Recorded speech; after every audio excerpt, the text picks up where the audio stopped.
Chapter देखोगे ना तो बीच में कुछ अलग टाइप के क्वेश्चन, फिर बीच में कुछ अलग टाइप के क्वेश्चन, तो मैं उसको एक प्रॉपर वे में करा रहा हूं। देखो सबसे पहले हमने पढ़ा था यूक्लिड्स डिवीजन लेमा, ठीक है, ईडीएल। फिर उसके बाद हमने यूक्लिड्स डिवीजन एल्गोरिदम पढ़ा। एल्गोरिदम क्यों यूज करते हैं? एचसीएफ निकालने के लिए यूज करते हैं। फिर उसके बाद हमने प्राइम फैक्टराइजेशन पढ़ा, और इसके बाद ये देखा कि प्राइम नंबर और कंपोजिट नंबर क्या होते हैं, ठीक है। और प्राइम फैक्टराइजेशन के बाद हमने एलसीएम और एचसीएफ देखा और उसकी प्रॉपर्टी देखी। ये चीजें आज तक अभी तक हमने की है, ठीक है। अब देखो, अब मैं क्या करवाने वाला हूं, अब एक पर्टिकुलर टाइप के क्वेश्चन करवाऊंगा जो कि यूक्लिड्स डिवीजन लेमा पे बेस्ड है। इसके लिए मैं रेफर कर रहा हूं आरएस अग्रवाल की बुक, आई थिंक सबसे बेस्ट रहेगी ये, ठीक है, जिसमें ये सारे क्वेश्चंस कवर हो जाएंगे जो आपके 1.1 और 1.2 के काफी सारे क्वेश्चंस लेकिन आपको लिखने पड़ेंगे, ठीक है। तो चलो लिखो क्वेश्चंस। सो क्वेश्चन नंबर 1 लिखना। क्वेश्चन नंबर 1 है, show that every positive even integer, show that every positive even integer is of the form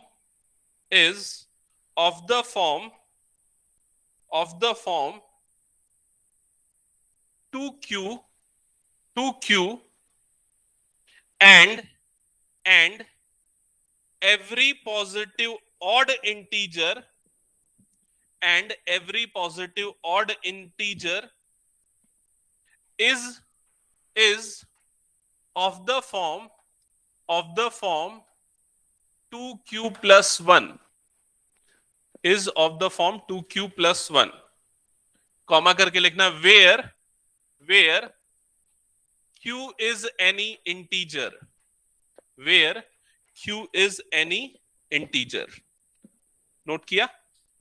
ठीक है। नेक्स्ट क्वेश्चन नंबर 2 लिखो। क्वेश्चन नंबर 2 है, show that every positive odd integer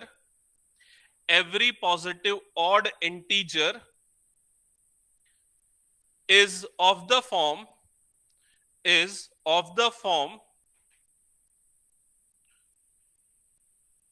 4q plus 1 and 4q plus 3 where q is any positive integer। जो पहली line का statement था ना last वाला, वो सेम है, where q is any positive integer, ठीक है। ये हो गया क्वेश्चन नंबर 2। नेक्स्ट लिखो question number 3। show that every positive odd integer is of the form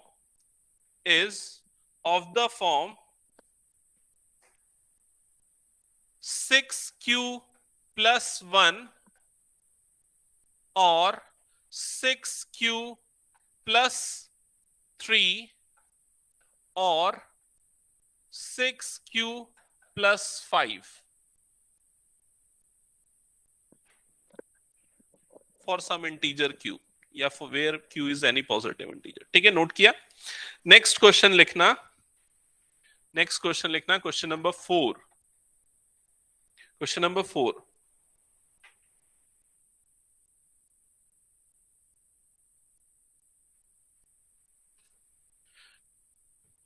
4 लिखोगे, show that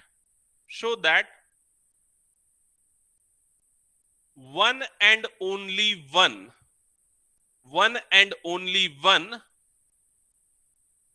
out of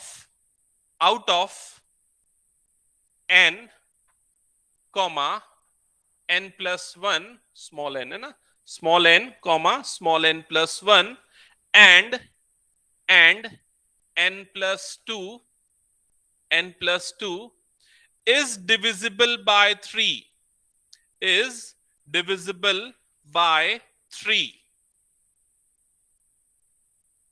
where n is any positive integer, ठीक है। Next question लिखना, question number 5।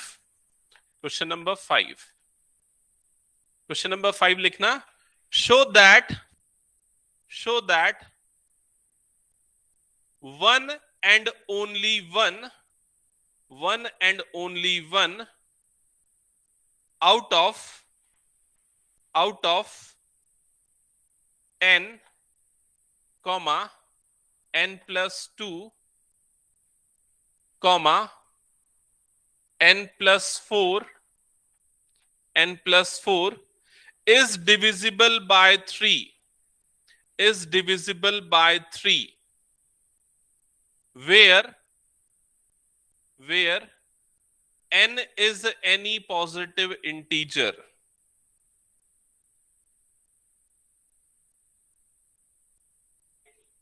Where n is any positive integer. ठीक है, next question लिखना, question number 6। Question number 6, show that square of any positive integer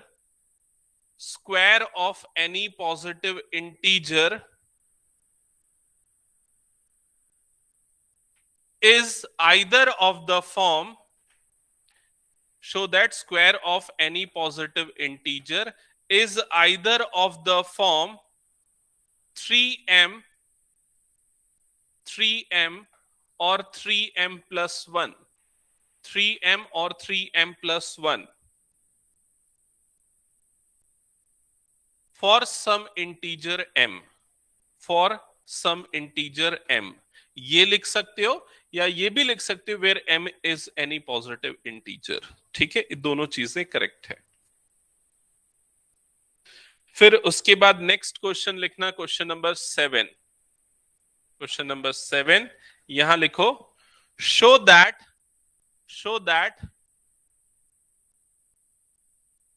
cube of any positive integer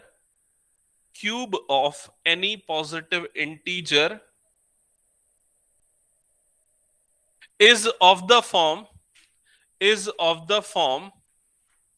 cube of any positive integer is of the form 9q or 9q plus 1 or 9q plus 8. Cube of any positive integer is either of the form these three. ठीक है, That's it. ये 7 questions. मेरे ख्याल से ये जो 7 question है ना, एक ही टाइप के, अलग अलग एक्सरसाइज में पूछा है, घुमा फिरा के अलग अलग बुक्स में। ये पूरे क्वेश्चंस में शो करना है, प्रूफ करना है, और सारे के सारे क्वेश्चंस यूक्लिड्स डिवीजन लेमा से ही बनेंगे। और इसमें अगर क्वेश्चन में ऐसा भी घुमा के बोल दिया जाए ना, using Euclid's division lemma show that this, तो भी वही मीनिंग है। ठीक है, वैसे ही सॉल्व होगा। तो चलो स्टार्ट करते हैं क्वेश्चन नंबर 1 से सॉल्व करना। ठीक है, क्वेश्चन नंबर 1 क्या है, एक बार क्वेश्चन हम जल्दी से देख लेते हैं। क्वेश्चन नंबर 1 में लिखा है, show that any positive integer is of the form 2q and every positive odd integer is of the form 2q plus 1 where q is some integer। ठीक है, ये लिखा हुआ है क्वेश्चन में।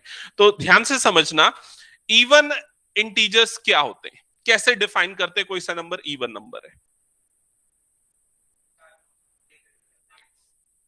Numbers which are divisible by 2 or a number when dividing by 2 we are getting remainder 0। अगर किसी number को 2 से डिवाइड करें, रिमाइंडर 0 मिल रहा है, मतलब वो कौन सा नंबर है, इवन नंबर है। और अगर 0 नहीं मिल रहा है, मतलब वो क्या है, ऑड नंबर। मतलब रिमाइंडर डिसाइड करता है, रिमाइंडर 0 तो इवन, 2 से डिवाइड करने पे रिमाइंडर 0 नहीं तो क्या है, ऑड नंबर। ठीक है, अब रिकॉल करो यूक्लिड्स डिवीजन लेमा, ईडीएल। अभी क्वेश्चन नंबर 1 सॉल्व कर रहे हैं, मैं यहां पर लिख रहा हूं ईडीएल, यूक्लिड्स डिवीजन लेमा। क्या है ईडीएल की स्टेटमेंट बताओ। मैंने बताया था ईडीएल, यूक्लिड्स डिवीजन लेमा, ये 1 मार्क्स के लिए कई बार पूछा गया क्वेश्चन है बोर्ड एग्जाम में। हाँ बोलो।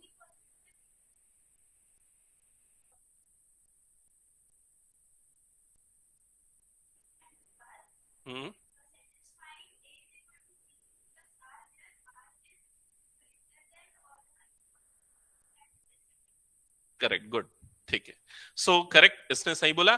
For any positive integers a and b, अगर ए और बी दो पॉजिटिव इंटीजर्स हैं तो दो और पॉजिटिव इंटीजर्स एग्जिस्ट करेंगे क्यू एंड आर, तो चार पॉजिटिव इंटीजर के बीच में एक रिलेशन बनता है, वही यूक्लिड्स डिवीजन लेमा है। और वो रिलेशन क्या है? रिलेशन है A is equal to B Q plus R, और यहां पर आर की कंडीशन क्या है?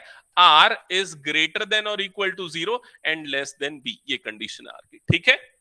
अब यहां पर ध्यान से सुनना, यही चीज क्या है? डिवीजन एल्गोरिदम है। ए क्या है? ए क्या होता है? डिविडेंड। बी क्या होता है? डिवाइजर। क्यू क्या होता है? कोशेंट। आर क्या होता है? रिमाइंडर। तो dividend is equal to divisor into quotient plus remainder, हम यही पढ़ते आ रहे हैं, यही यूक्लिड्स डिवीजन लेमा है। क्लियर ये चीज? अब हम कंसीडर करते हैं कि ए कोई भी एक नंबर है, मतलब डिविडेंड कुछ भी है, और डिवाइजर जो है हमारा बी वो 2 है, क्योंकि 2 डिसाइड करता है ना इवन है कि ऑड है। तो हम मान लेते हैं कि हमारा डिवाइजर क्या है? 2 है। तो उस कंडीशन में ये स्टेटमेंट क्या हो जाएगी? क्या हो जाएगी यहां पर? अभी लिखना मत, सुनो बस, क्या हो जाएगी बताओ? A is equal to 2q plus R, ये हो जाएगा, समझ में आया? और ये कंडीशन क्या हो जाएगी बताओ? आर इज ग्रेटर देन और इक्वल टू 0, लेस देन 1, ये नहीं सॉरी, लेस देन 1 नहीं, लेस देन 2, ये हो जाएगा। समझ में आया कि नहीं ये चीज? क्योंकि बी की वैल्यू 2 है। अब यहां पर आर की दो पॉसिबल वैल्यू होगी, एक तो 0 और दूसरी क्या? 1। 2 नहीं हो सकती क्योंकि वो 2 के इक्वल नहीं है। ये जो इनइक्वालिटी है, ये इसको, इस सिंबल को बोलते हैं इनइक्वालिटी का सिंबल। इसको बोला जाता है स्ट्रिक्ट इनइक्वालिटी। क्या बोलते हैं? Strict inequality. समझ में आए? और इसको बोला जाता है स्लैक इनइक्वालिटी। ये होता है स्लैक इनइक्वालिटी, ठीक है। तो ये दो टाइप की इनइक्वालिटी होती है, फिलहाल हमको इसकी डिटेल में ज्यादा नहीं जाना है, मैंने बस आपको फंडामेंटल बताने। ये इक्वल टू का सिंबल है, ये इनइक्वालिटी की दो कंडीशंस होती है। तो यहां पर स्ट्रिक्ट इनइक्वालिटी है, मतलब स्ट्रिक्टली आर की वैल्यू 2 से छोटी होनी चाहिए, मतलब क्या होनी चाहिए? 1, और उससे छोटी वैल्यू कितनी हो सकती है? 0। तो आर की दो वैल्यू हो सकती है। तो हमारे पास दो केस बनेंगे। केस 1, जब हम r की वैल्यू क्या लेंगे? 0 लेंगे। r की वैल्यू 0 लेंगे तो a इज इक्वल टू क्या हो जाएगा? 2q plus 0, that means 2q। Case 2, जब हम r की वैल्यू क्या लेंगे? r की वैल्यू लेंगे 1, तो a इज इक्वल टू क्या हो जाएगा? 2q plus 1। समझ में आ गया ये चीज? अब मेरी एक बात बड़ी ध्यान से सुनना, ठीक है। हमने फैक्टराइजेशन पढ़ा था लास्ट क्लास में, ठीक है। इसमें जैसे अगर मान लो एक नंबर 30 है, तो बताओ उसके फैक्टर्स, प्राइम फैक्टर्स क्या क्या होंगे? 2, 3 एंड 5, ये तीन उसके प्राइम फैक्टर्स हैं। तो अगर अगर किसी भी नंबर के ये सारे फैक्टर हैं, तो ये जो नंबर है ये इन सभी से डिविजिबल होगा। समझ में आया? जैसे 30 का फैक्टर एक 2 है तो 32 से डिविजिबल होगा, 30 का फैक्टर 3 है तो वो 3 से भी डिविजिबल होगा, 30 का फैक्टर 5 है तो वो 5 से भी डिविजिबल होगा। इसके अलावा इनके कंपोजिशन से भी वो डिविजिबल होगा। इनका कंपोजिशन मतलब 2 और 3 को मिला के एक कंपोजिट नंबर बनेगा, वो क्या होगा? 6, तो 36 से भी डिविजिबल होगा। 3 और 5 को मिला के एक कंपोजिट नंबर 15 बनेगा, तो ये 15 से भी डिविजिबल होगा। समझ में आया कि नहीं ये चीज? तो नंबर, किसी भी कंपोजिट नंबर के जो जो प्राइम फैक्टर होंगे वो नंबर उन सब से डिविजिबल होगा। ये चीज क्लियर सबको? अब यहां पर हमारे पास जो नंबर ए है, इसके दो फैक्टर हमको दिख रहे हैं। पहला फैक्टर क्या है? 2, और दूसरा फैक्टर क्या है? q। दिख रहा है? एक फैक्टर 2 है, दूसरा फैक्टर क्या है? q है। किसके फैक्टर है? a के फैक्टर। a कोई भी नंबर है। तो जो नंबर a है वो किससे किससे डिविजिबल है?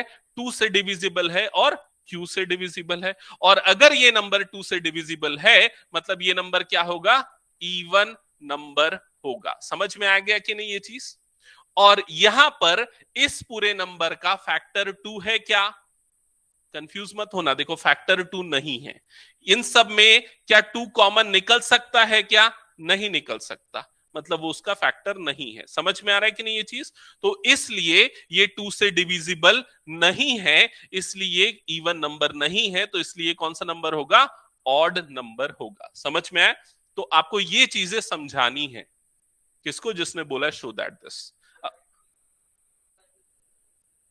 एक्चुअली दो केसेस बने, either this case or this case.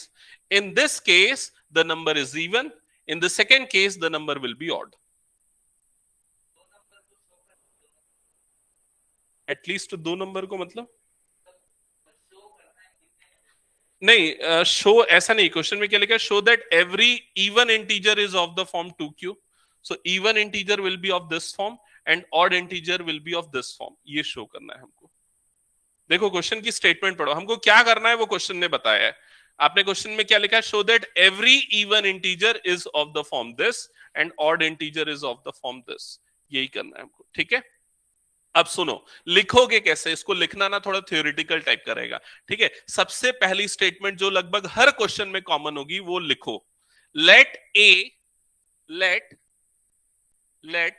Small a ना, let small a be any positive integer. Let a be any positive integer. लिखा पॉजिटिव इंटीजर. ठीक है, फिर लिखना on dividing a, on dividing, next line से लिख लोगे ज्यादा अच्छा रहेगा. On dividing a by 2, on dividing a by 2. ठीक है, नंबर वाला 2, on dividing a by 2. Next line में लिखना let q be the quotient, q be the quotient and r be the remainder, and r be the remainder. तो सबसे पहली जो 2-3 lines है उनमें आपने क्या किया है, ये चारों नंबर्स डिफाइन किए हैं. a जो है आपका कोई भी इंटीजर है, हमने ये बोल दिया. ठीक है, a कोई भी पॉजिटिव इंटीजर, पॉजिटिव इंटीजर मतलब 1 2 3 4 5 6 7 8 9. ठीक है, b आपका जो डिवाइजर होता है वो क्या लिया, यहां पर हमने 2 लिया. ठीक है, b की वैल्यू क्या हो गई 2, और q क्वोशिएंट है, r रिमाइंडर है, हमने ये ले लिया. हर क्वेश्चन में यही होगा.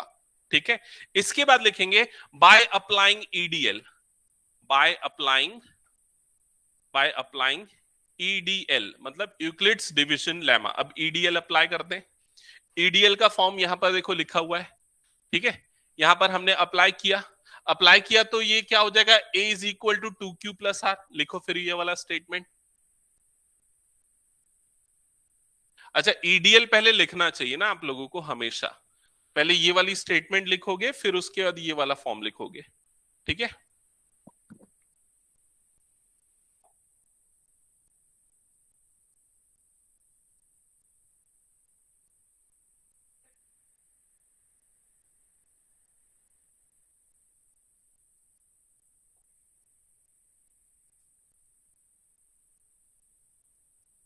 यहां तक लिख लिया गया. केस 1 केस 2 तक पूरा लिख लो.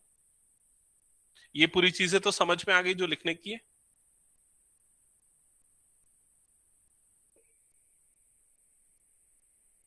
केस 1 तक लिख लो, 2 अभी मत लिखना. ठीक है, केस 1 के बाद एक स्टेटमेंट लिखेंगे, फिर 2 लिख देना. हो गया, केस 1 लिख दिया आप लोगों ने. ओके, अब यहां पर ना एक स्टेटमेंट लिखोगे, यहां पर एक स्टेटमेंट लिखोगे.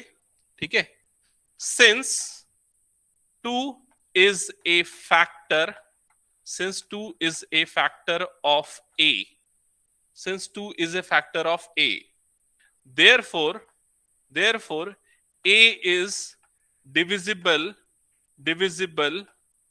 by 2. Hence a is a positive, hence a is an even integer, hence a is an even integer. तो इसलिए a क्या होगा, एक even integer हो जाएगा. क्लियर ये चीज. अब उसके बाद फिर आप केस 2 लिखोगे, केस 2, और उसके बाद फिर इसके लिए स्टेटमेंट लिखोगे. यहां तक कर लो, और केस 2 के लिए स्टेटमेंट क्या आएगी आप लोग बताना.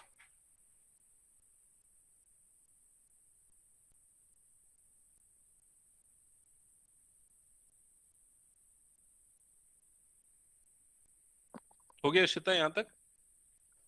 हाँ, केस 2 में बताओ, केस 2 की इक्वेशन लिखने के बाद क्या स्टेटमेंट होगी.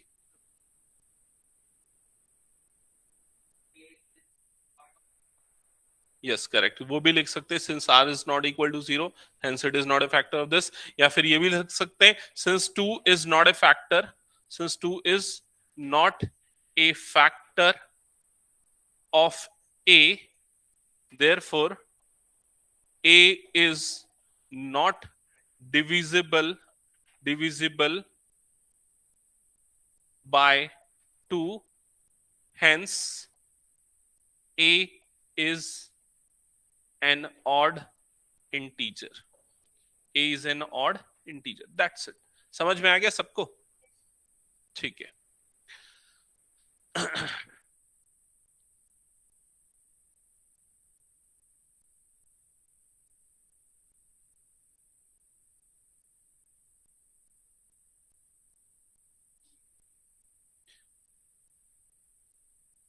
नेक्स्ट क्वेश्चन पे आए. क्वेश्चन नंबर 2 देखते हैं. चलो जल्दी से. क्वेश्चन नंबर 2 की स्टेटमेंट क्या श्रुति, एक बार स्टेटमेंट पढ़ना.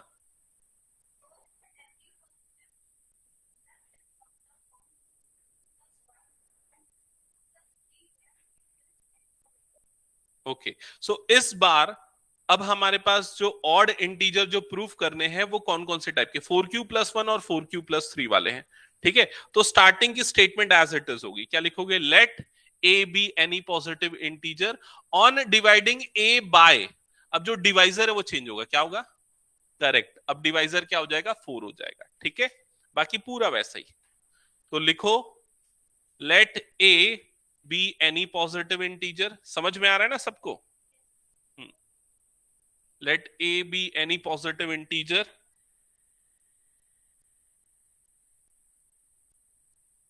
on dividing a by 4.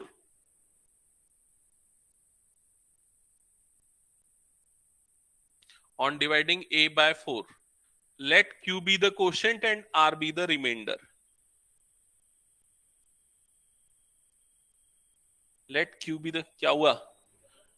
Dividing by 4, let q be the quotient and r be the remainder. ठीक है, फिर उसके नेक्स्ट लाइन में क्या करेंगे? Let q be the quotient and r be the remainder.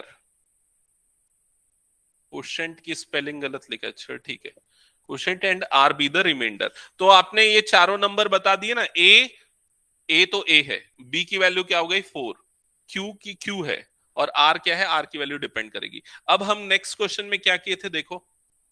इसके बाद क्या? Applying EDL. तो लिखो applying Euclid's division lemma. Apply Euclid's division lemma. Euclid's division lemma का स्टेटमेंट क्या है? क्या है एक्सप्रेशन? करेक्ट. लिखो a is equal to B Q plus r. ठीक है, अब देखो यहां पर b की जगह पे क्या आएगा? 4. तो a इज इक्वल टू क्या हो जाएगा? 4q plus r. ठीक है, आगे सॉल्व करते चलो और जिसका हो जाता है बताओ. हो गया क्या नैतिक? क्या? हाँ ठीक है, करेक्ट है यहां पर. आगे फिर उसके बाद करो. क्या हुआ श्रेयांश?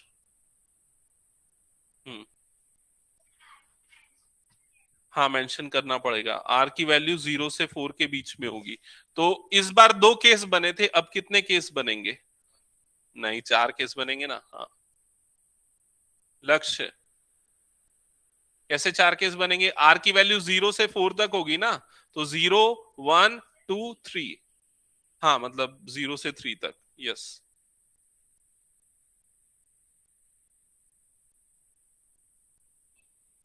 नहीं समझ में आया? देख भाई, इसी क्वेश्चन में मैं एडिट कर रहा हूं. ठीक है, इधर ध्यान दे. यहां पर अब बी की जगह पे क्या आ जाएगा? बी की जगह पे 4 आ जाएगा. समझा? तो अभी यहां पर देख क्या होगा. अभी इस प्रीवियस केस में तूने क्या किया था? आर की खाली 2 वैल्यू ले ली थी. ठीक है, एक तो 0 लिया और दूसरा क्या लिया था? 1 लिया था. अब आर की कौन कौन सी वैल्यू लेगा? एक बार लेगा आर इक्वल टू 0, फिर एक बार लेगा आर इक्वल टू 1, फिर एक बार लेगा आर इक्वल टू 2, फिर एक बार क्या लेगा? R equal to 3.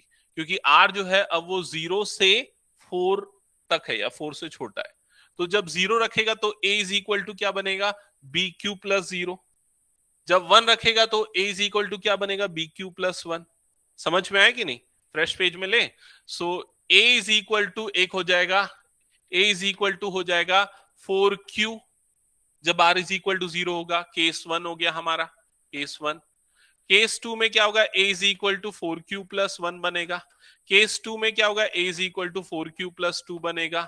केस 4 में क्या होगा, a is equal to 4q plus 3 बनेगा। क्या ये चीज क्लियर हो गई? एक बार कंफर्म करो। ये 4 केसेस बनेंगे यहां पर, ठीक है। अब देखो इस क्वेश्चन में क्या बोला है, आपको ऑड इंटीजर्स पास करना है ना, इवन नहीं करना है, ऑड। किसको किसको ऑड प्रूफ करना है, कौन से दो नंबर्स को? एक 4q प्लस 1 वाले को और 4q प्लस 3 वाले को। क्वेश्चन की स्टेटमेंट पढ़ो, show that every odd integer is of the form this and this, यही है, ठीक है। तो हम 1 और 3 वाले केस को छोड़ देंगे, सीधा केस नंबर 2 पे आते हैं, ठीक है। For for a is equal to 4q plus 1, ये हो गया हमारा a, ठीक है। क्या a का फैक्टर 2 है? नहीं है, a का फैक्टर 2 नहीं है, ठीक है। तो हम क्या लिखेंगे, since 2 is not a factor factor of A for this and this, दोनों के लिए कंबाइनली कर लेते हैं, ठीक है। बार बार एक ही स्टेटमेंट रिपीट होगी इसलिए। For a is equal to this and this, ठीक है। 2 is not a factor of a, therefore a is not divisible by 2, a is not divisible by 2, a 2 से डिविजिबल नहीं है। hence hence a is not hence a is an odd integer। हो गया proof, that's it. समझ में आ गया क्या किया हमने? ठीक है, जिनको समझ में आ गया वो नेक्स्ट क्वेश्चन उठाओ और बनाना चालू करो, क्योंकि बन जाएगा जिनको समझ में आ गया। जिनको कोई भी डाउट है मुझसे पूछो, मैं एक्सप्लेन करूंगा।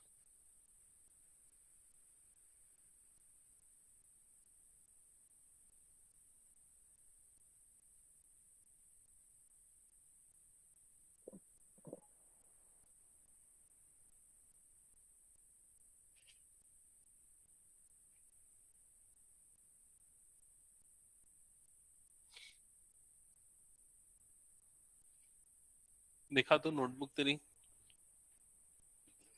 ठीक तो है, ठीक से हैंडराइटिंग थोड़ी सी सुधार, और ये सब कचरा नहीं करेगी कर, है ये सब नहीं चाहिए।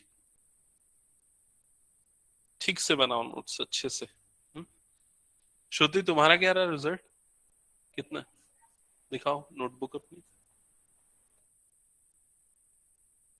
तुम लोग सेम सेक्शन में होगे तुम लोग? अच्छा, और ये भी सेम सेक्शन है? अच्छा, ओके।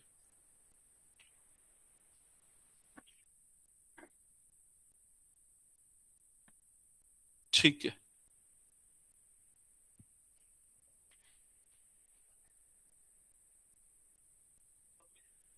हाँ, ये सब में लिखना पड़ेगा आपको, पहले ए बी और वो सब डिफाइन करना पड़ेगा। एक्चुअली लास्ट ईयर और उसके लास्ट ईयर ये वाला टॉपिक रिमूव हो गया था, सीबीएसई ने जब किया था तो डिलीट कर दिया था इस टॉपिक। अब इस बार का अभी तक बताया नहीं है, तो हम स्टार्टिंग से पूरा पढ़ रहे हैं। जब बता देंगे कि क्या है, वैसे तो उम्मीद कम है डिलीट होने की इस बार फुल सिलेबस रहेगा।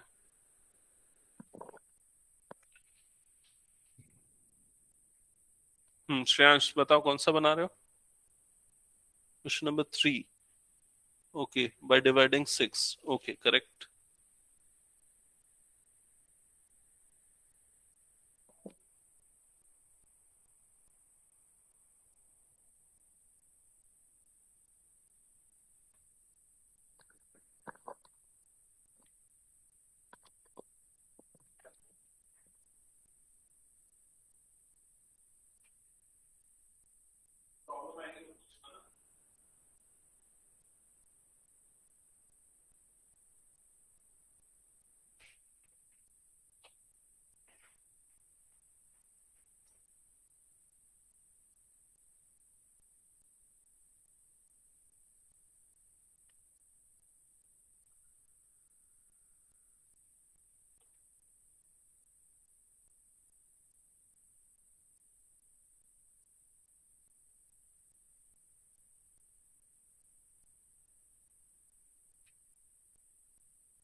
बाकी देखो हर ग्रुप में हर जगह अलग अलग टाइप का सोल्यूशन हो सकता है, आपके टीचर कुछ अलग तरीके से बताए, बट ओवरऑल कंक्लूजन ये है, एक स्ट्रक्चर्ड वे ऑफ राइटिंग जो बता रहा हूं, सो दैट आपको पता है यहां पर ऐसा लिखना है।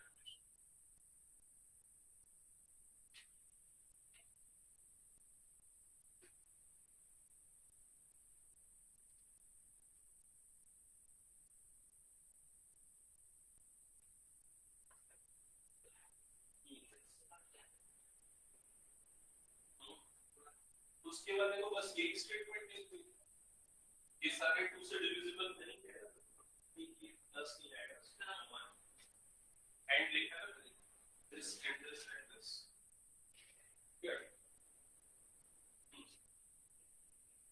ठीक है।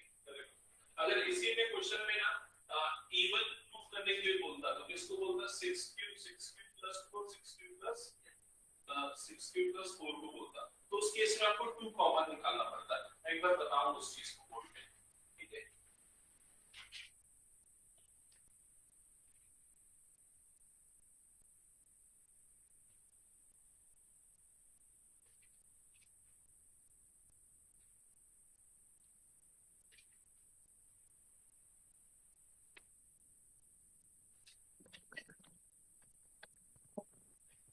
देखो इसी क्वेश्चन में अगर मान लो ऐसा बोल दिया होता, ठीक है, कि शो दैट कि 6q, या ये वाले दो नंबर्स ले लेते, कंसीडर करते हैं इन दोनों नंबर्स की बात करते हैं, ये वाले दोनों नंबर्स को इवन नंबर्स प्रूफ करने अगर बोल दिया होता, तो हम ये दोनों नंबर्स को नहीं लेते, समझ रहे हो, इन दोनों को नहीं लेते, हमारा फोकस किस पे रहता है, इन दोनों पे रहता, 4q और 4q प्लस 2 पे।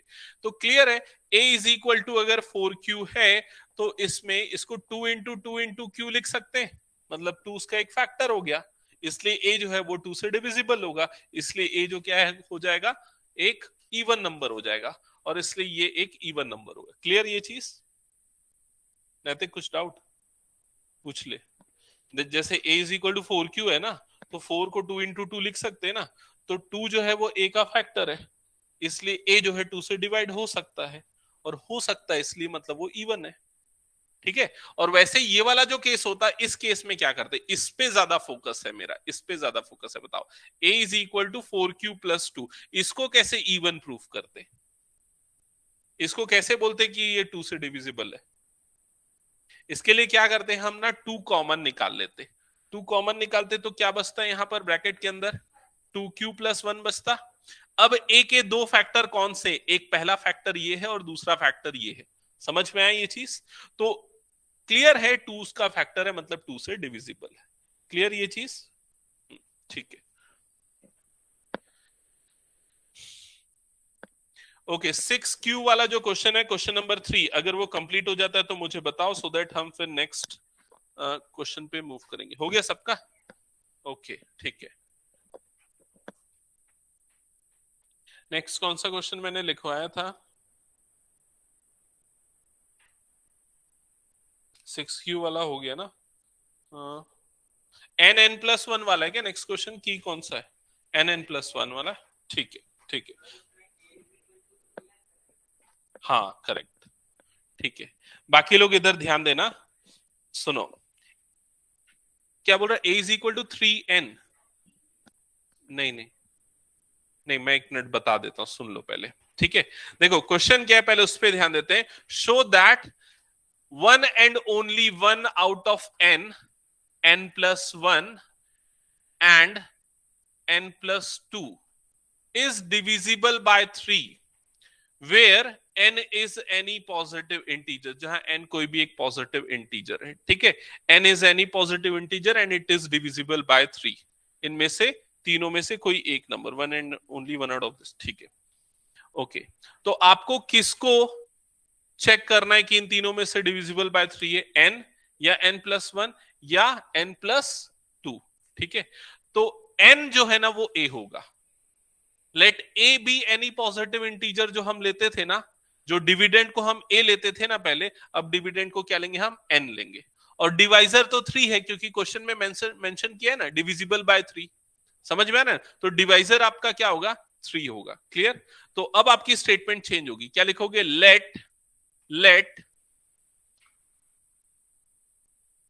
ये क्वेश्चन नंबर 4 है ना, हाँ, लिखोगे यहां पर let n be any positive integer, ठीक है। फिर लिखोगे on dividing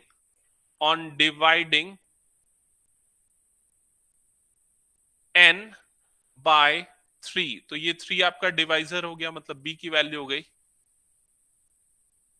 q be the quotient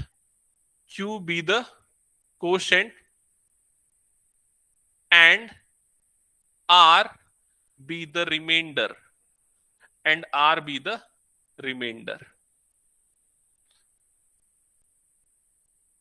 ठीक है। यहां तक हो गया। पहले हमने ए बी, ये एक्चुअली ये ए हो गया, ये बी हो गया 3, और क्यू और आर तो वो आपको पता ही है, ये हमने सारे डिफाइन कर दिए। अब क्या करते थे हम, यूक्लिड्स डिवीजन लेमा। फिर क्या लिखेंगे, बाय अप्लाइंग ईडीएल,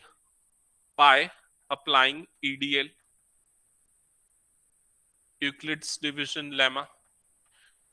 तो यूक्लिड्स डिवीजन लेमा क्या है, a is equal to B Q plus r. Condition क्या है यहां पर, r इज ग्रेटर देन और equal to 0, less than b। Apply कर देते हैं यहां पर, क्या हो जाएगा बताओ जल्दी से, क्या हो जाएगा, good, n is equal to 3q plus r, where r is greater than और equal to 0, less than 3, correct, ठीक है। अब कितने पॉसिबल आंसर्स बनेंगे इसमें, केसेस बनेंगे। केस वन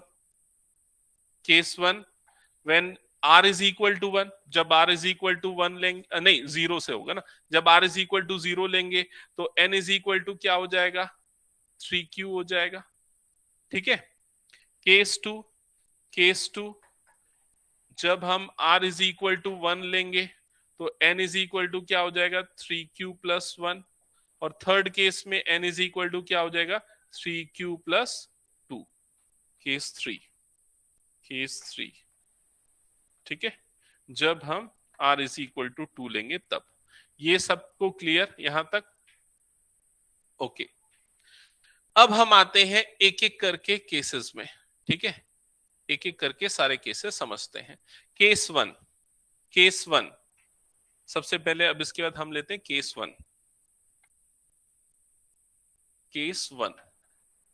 केस वन में हमारे पास n की वैल्यू क्या है, 3q, n is equal to क्या है, 3q, ठीक है, n is equal to 3q है।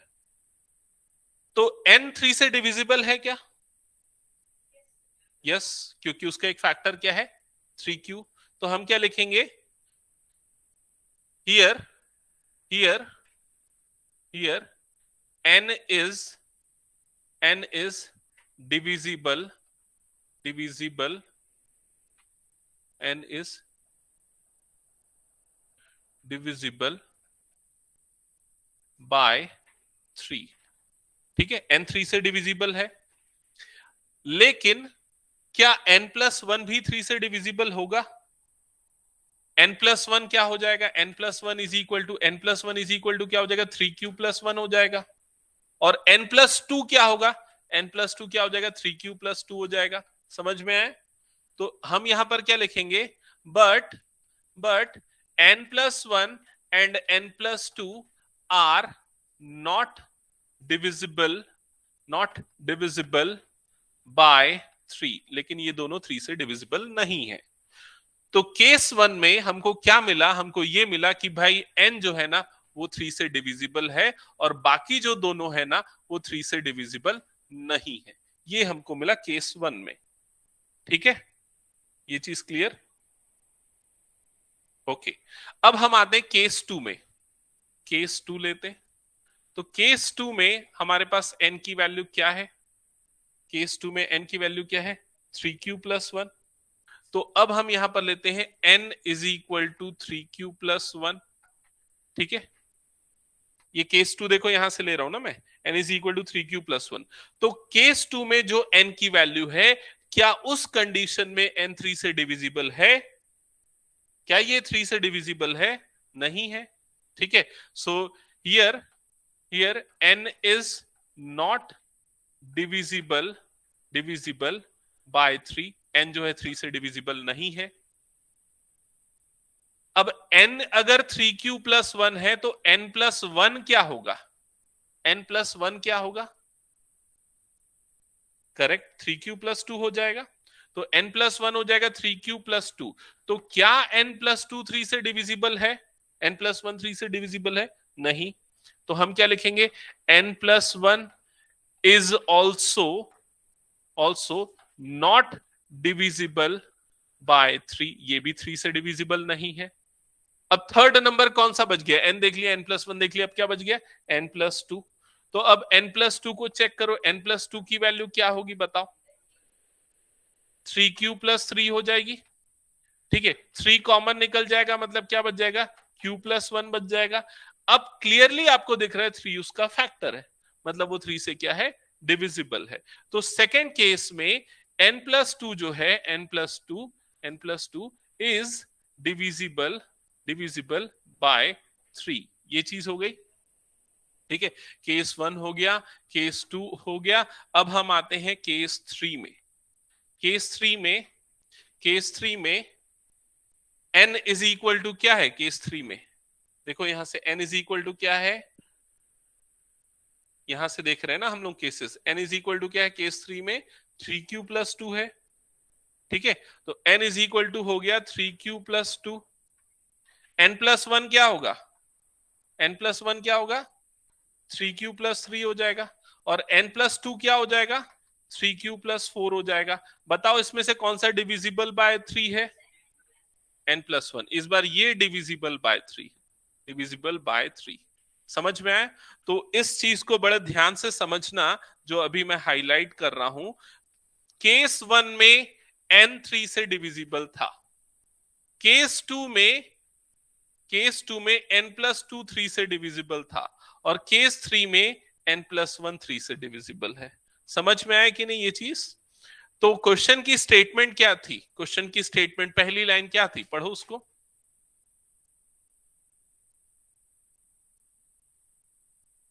Show that one and only one out of n+1 and n+2 is divisible by 3।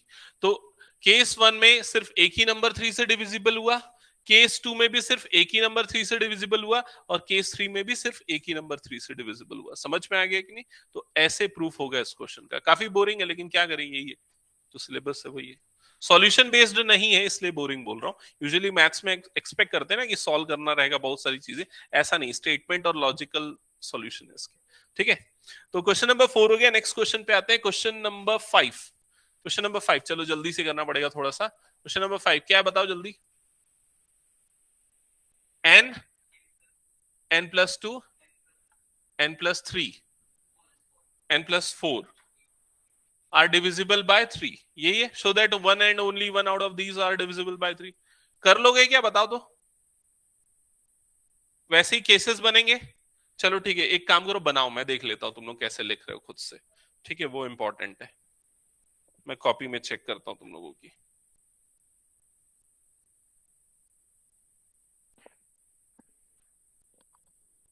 पिछले क्वेश्चन का रेफरेंस ले लो आराम से।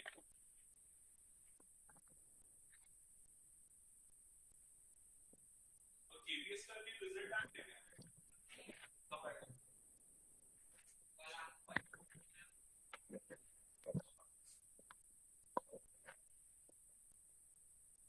तो स्कूल चालू हो गई है।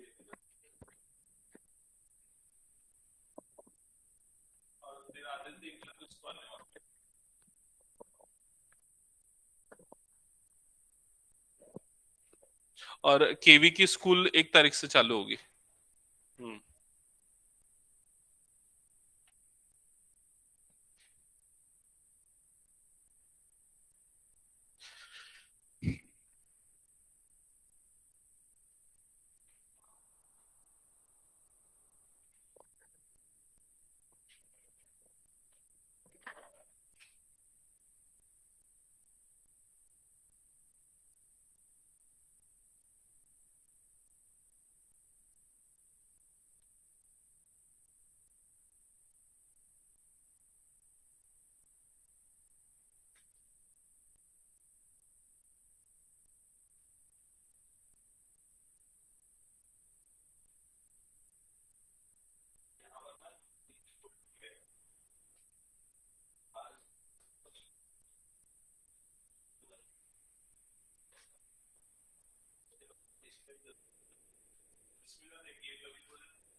वाला नंबर जो है ना n जो है वो फिर वैसे केस 2 3 क्या होगा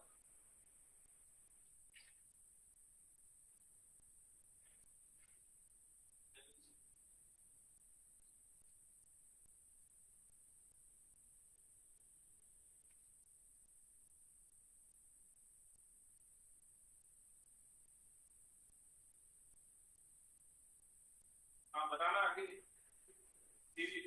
यार ये ऐसा नहीं होगा ना 3q + 3 नहीं आएगा यहाँ पे समझा 2 तक जाएगा ना और ये 4 क्यों लिया डिवाइडर डिविजिबल बाय 3 है ना क्वेश्चन पढ़ना क्या है क्वेश्चन नंबर 5 क्या है क्वेश्चन नंबर 5 में क्या बोला इज डिविजिबल बाय 3 बोला है ना तो तू 4 को क्यों ले रहा है डिवाइडर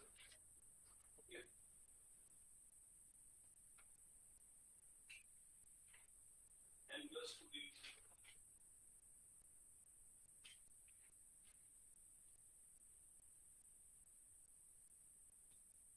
इसमें n + 1 ठीक है ठीक है मैं चेक कर लिया शेयर्स हो गया ठीक है हो गया प्रॉब्लम आ रहा है कौन सा क्वेश्चन है 50 है ना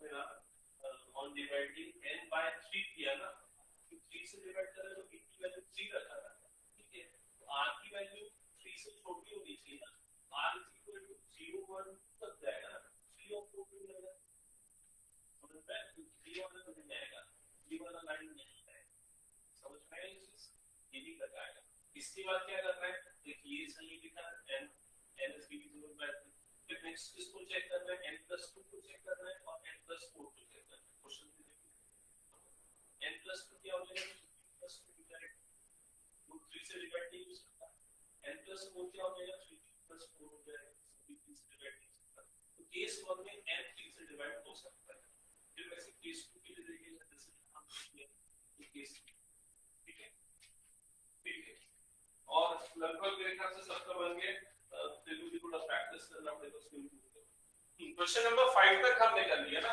नेक्स्ट देखो क्वेश्चन नंबर 6 क्या है जल्दी से देखते हैं क्वेश्चन 6 क्या है क्वेश्चन नंबर 6 में देखा था अच्छा ये स्क्वायर वाला था 3m 3m + 1 और ये क्यूब वाला था चलो इन दोनों क्वेश्चंस को छोड़ दो नेक्स्ट क्लास में ठीक है आज की क्लास में यही रखते हैं 5 क्वेश्चंस हमने किए हैं इस टाइप के क्वेश्चंस अच्छा एनसीईआरटी कर ली सिंपल मैथ कर एनसीईआरटी में ये क्वेश्चंस कहां है जो अभी मैंने बताया तो फर्स्ट एक्सरसाइज में तो देखो क्वेश्चन 6 और क्वेश्चन 7 ये दो क्वेश्चंस हमको करने हैं ठीक है सेकंड एक्सरसाइज में कोई भी क्वेश्चन नहीं है अच्छा अभी देखते हैं एग्जांपल में होगा ना एग्जांपल 2 है एग्जांपल 2 हमने किया एग्जांपल 3 हमने किया देखो एग्जांपल 2 हो गया एग्जांपल 3 हो गया एग्जांपल 2 एग्जांपल 3 बस ये दो एग्जांपल्स कवर हुए और उससे रिलेटेड एक कंडीशन ठीक है इसके बाद वाली जो क्लास है उसमें हम ये फर्स्ट एक्सरसाइज के रिमेनिंग क्वेश्चंस कंप्लीट करेंगे ठीक है ओके थैंक यू ये संडे को क्लास नेक्स्ट क्लास हम लोगों के जैसे शेड्यूल डाल दिया ना मैंने ग्रुप में एंड द साइंस